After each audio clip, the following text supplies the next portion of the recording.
अस्सलाम वालेकुम। आप देख रहे हैं के न्यूज एचडी। मैं हूं हारिस अली शाह गिलानी। चलते हैं आज की अहम खबरों की तरफ।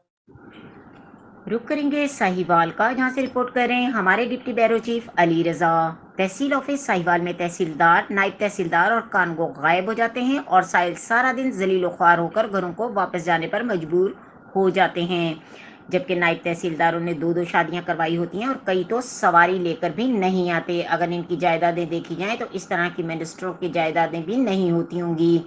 कुछ तहसीलदार और नायब तहसीलदार महंगी तरीन गाड़ियों पर सफ़र करते हैं और खुलेआम रिश्वत लेते हैं। इनको कोई पूछने वाला नहीं।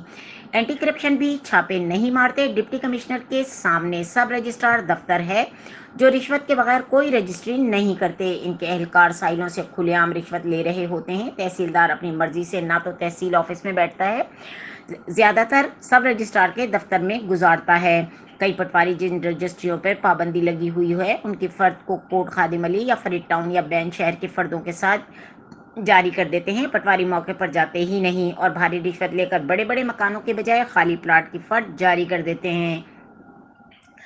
इन तमाम अफसरान की जायदाद, कारें, रहन सहन, खुफिया तहकीकात करवाई जाए तो ये करोड़ों रुपए के मालिक होंगे, जबकि इनकी तनख्वाहें तो बहुत माकूल हैं, जिससे गुजारा नहीं होता। ज़िले इंतज़ामिया एक्शन ले। मजीद खबरों और अपडेट्स के लिए हमारे साथ रहिएगा। तब तक के लिए अपना ख्याल रखिएगा। अल्लाह हाफिज।